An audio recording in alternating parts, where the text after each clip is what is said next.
आज या जाहीर सभेच्या निमित्तानं दुपारी मी सुनील तटकरेंची रायगडमधली उमेदवारी महायुतीचे उमेदवार म्हणून जाहीर केली।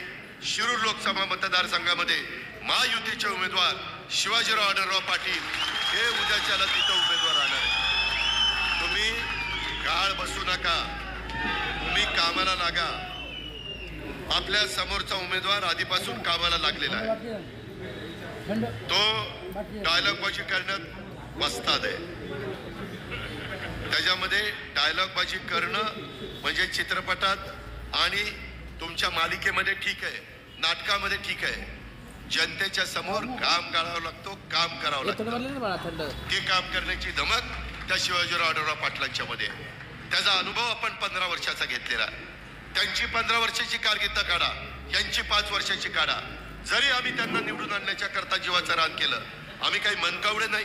आम्हाला वाटलं नाही की बाबा यांना निवडून आल्यानंतर की बाबा राजीनामा द्यायला निघेल, की बाबा म्हणेल मला राजकारण नकोच। ते म्हणतात माझं कामच नाहीये।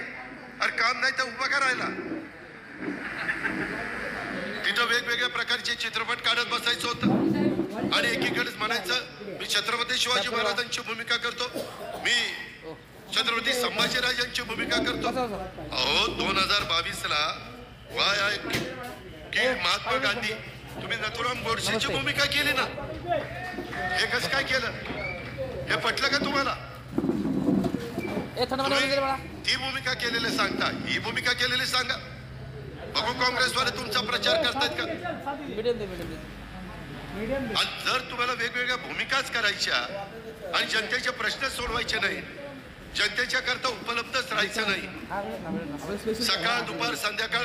पूर्वी आम्ही 91 आमदार झालो, खासदार झालो, त्यावेळेस किती खासदारकीचे 7.5 लाख 8 लाखाचा मतदारसंघ असायचा, 7.5 लाखच किंवा 8 लाख।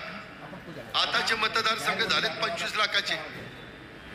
उलट लोक आता जास्त ऍक्टिव्ह झाली, social media, print media, electronic media, कुठं काय खटकलं की लगेच कळतंय, लोक जागृत झालेले आहेत।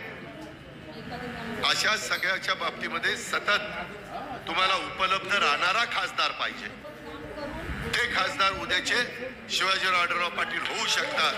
या पद्धतीनं माझी तर आंबेगावकरांना विनंती आहे, जो ज्या तालुक्यातला खासदार असतो, उमेदवार असतो, त्या तालुक्याने कमीत कमी त्या उमेदवाराला 1 लाखाचं मताधिक्य दिलं पाहिजे। 1 लाखाचं ही पद्धत असते।